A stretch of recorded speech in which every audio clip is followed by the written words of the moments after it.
ఆకాశం చిల్లు పడిందా?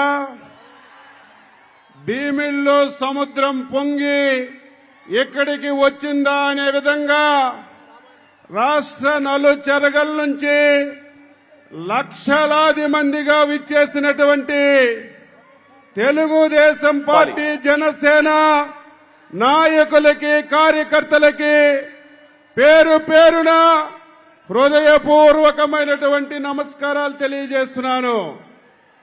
ఈ సభలో పాల్గొన్నటువంటి తెలుగుదేశం పార్టీ జాతీయ అధ్యక్షులు శ్రీ నారా చంద్రబాబు నాయుడు గారికి, పవర్ స్టార్ జనసేన అధ్యక్షులు శ్రీ పవన్ కళ్యాణ్ గారికి, మన యువ నేత భవిష్యత్ తరాలకి దిక్చూసి శ్రీ నారా లోకేష్ బాబు గారికి, నందమూరి యువ కిషోరం పొలిట్ బ్యూరో సభ్యులు శాసనసభ్యులు పెద్దలు శ్రీ నందమూరి బాలకృష్ణ గారికి, సోదరుడు శ్రీ నాదెండ్ల మనోహర్ గారికి, వేదిక పైన ఉన్నటువంటి తెలుగుదేశం పార్టీ జనసేన నాయకులందరికీ పేరు పేరున హృదయపూర్వకమైనటువంటి నమస్కారాలు తెలియజేస్తున్నాను.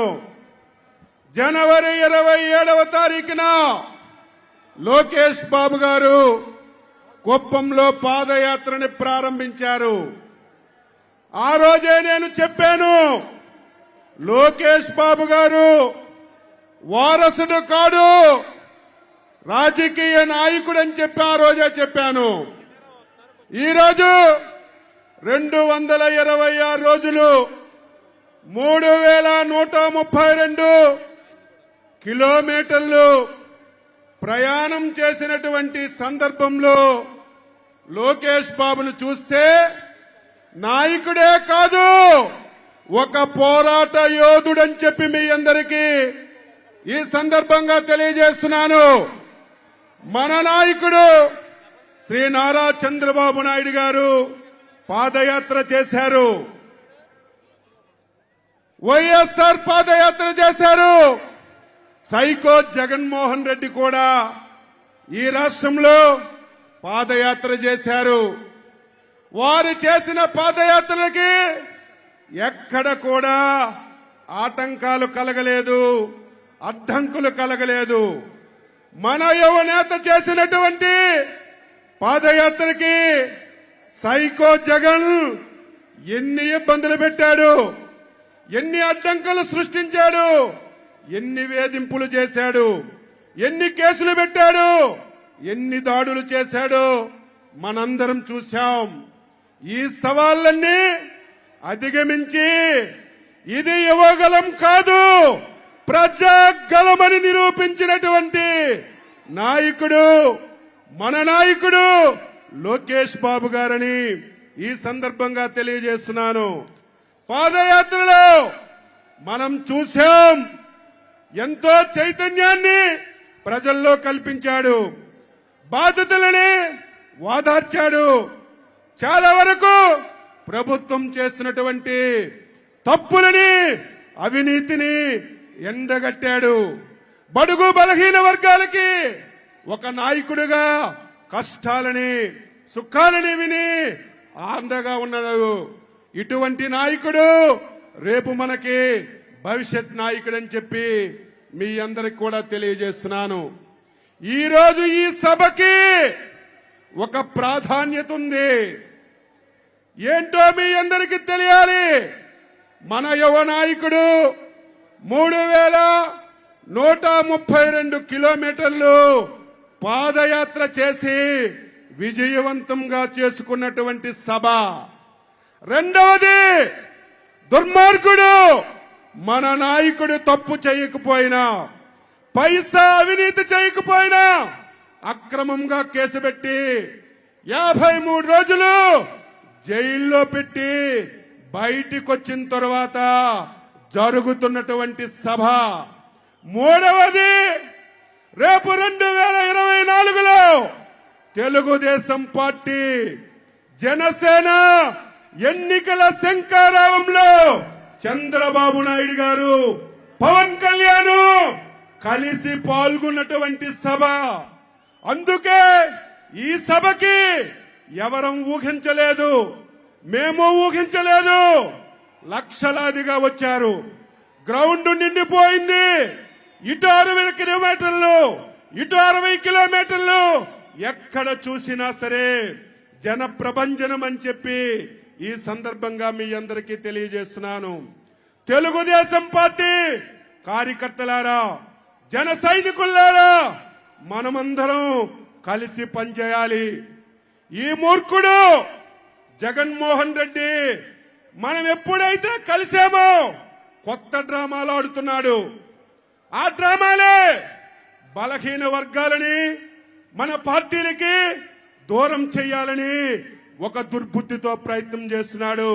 జగన్మోహన్ రెడ్డి బలహీన వర్గాలకి, తెలుగుదేశం పార్టీకి దూరం చేయడం నీ తరం, నీ తండ్రి తరం, నీ తరం కాదు అని చెప్పి మీ అందరికీ తెలియజేస్తున్నాను.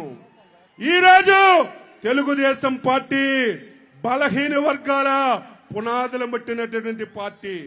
బలహీన వర్గాలకి తెలుగుదేశం పార్టీ వచ్చిన తర్వాత అన్ని విధాలా ఆదుకున్నటువంటి పార్టీ తెలుగుదేశం పార్టీ అని చెప్పి ఈ సందర్భంగా మీ అందరికీ తెలియజేస్తున్నాను. తెలుగుదేశంలో, జనసేనలో బలహీన వర్గాలు నాయకులుగా పనిచేస్తున్నాం. వైసీపీలో బలహీన వర్గాలు బానిసలుగా పనిచేస్తున్నారు. ఈరోజు ఉత్తరాంధ్ర ఉంది, వెనుకబడిన ప్రాంతం. ఈ ప్రాంతంలో బలహీన వర్గాలు నాయకత్వం ఉంది. కానీ 5 సంవత్సరాల నుంచి చూస్తున్నాం, ఈ 3 జిల్లాలు వైఎస్ జగన్మోహన్ రెడ్డి, విజయసాయి రెడ్డికి, సుబ్బారెడ్డికి ఈ 3 జిల్లాలు రాసి పెట్టేశారు. అయ్యా బొత్స సత్యబాబు, ధర్మాన ప్రసాద్, సీము నెత్తురుంటే మీరు వెంటనే రాజీనామా చేసి జగన్మోహన్ రెడ్డి దగ్గర ఒక్క నిమిషం కూడా ఉండడానికి వీల్లేదు. బలహీన వర్గాలకి ఈరోజు నాయకత్వం ఇచ్చే ధైర్యం లేదా? ఈరోజు ఈ రాష్ట్రాన్ని జగన్మోహన్ రెడ్డి 5 గంత్రాలుగా మొత్తం దోపిడీ చేశాడు. రాష్ట్రాన్ని సర్వనాశనం చేశాడు. ఉత్తరాంధ్రని దోచుకున్నాడు. అందుకే మనందరం కూడా ఈరోజు మళ్ళీ తెలుగుదేశం, జనసేన, తెలుగుదేశం పార్టీ ఒక్కటే ఉన్నప్పుడు 1 సంవత్సరం ముందు నేను చెప్పాను 160 స్థానాలు తెలుగుదేశం పార్టీకి వస్తాయని. చాలా మంది నవ్వారు. అచ్చెన్నాయుడు ఏంటి 160 స్థానాలు వస్తాయని. ఇప్పుడు తెలుగుదేశం పార్టీకి పవర్ స్టార్ పవన్ కళ్యాణ్ కలిశాడు. ఇక్కడ వైసీపీది దబిడి దుబిడే. ఈరోజు మనం చిత్తశుద్ధితో పనిచేస్తే, అంకిత భావంతో పనిచేస్తే ఈ రాష్ట్రంలో కొన్ని జిల్లాల్లో వైసీపీ పార్టీకి డిపాజిట్లు కూడా రావు అని చెప్పి మీ అందరికీ తెలియజేస్తున్నాను. ఆ రకంగా మనందరం పనిచేద్దామని గ్రామ స్థాయి నుంచి రాష్ట్ర స్థాయి వరకు ఎక్కడ కూడా మన మధ్య చిన్న విభేదం ఉండడానికి వీల్లేదు.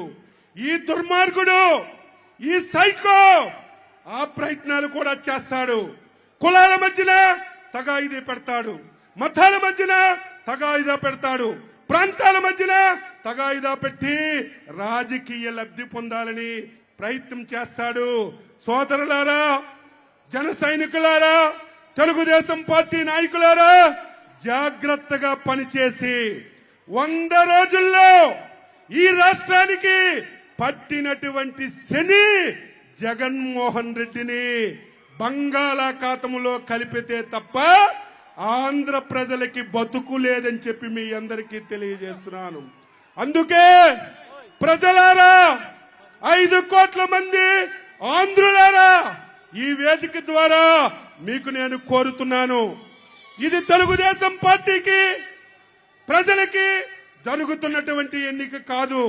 ఈరోజు తెలుగుదేశం పార్టీకి, జగన్మోహన్ రెడ్డికి జరుగుతున్న ఎన్నిక కాదు. రేపు జరిగినటువంటి ఎన్నిక 5 కోట్ల మంది ప్రజలకి జగన్మోహన్ రెడ్డికి జరుగుతున్నటువంటి ఎన్నికగా మీ అందరూ భావించాలని, రేపందరూ వర్గాలకు అతీతంగా, కులాలకు అతీతంగా, ప్రాంతాలకు అతీతంగా రాష్ట్ర భవిష్యత్తు గురించి తెలుగుదేశం పార్టీ, జనసేన పార్టీలకి ఆదరించండి. తటస్థులారా రండి, కదలి రండి. మేధావులారా రండి, కదలి రండి. నిరుద్యోగ యువతులారా రండి, కదలి రండి. మీ భవిష్యత్తుని ఈ 2 పార్టీలు పునాదుల మీద నిర్మించుకోండి అని చెప్పి మీ అందరికీ తెలియజేస్తూ, ఈ అవకాశం ఇచ్చినటువంటి వేదికకి అభినందనలు తెలియజేస్తూ సెలవు తీసుకుంటున్నాం. జై హింద్, జై చంద్రబాబు.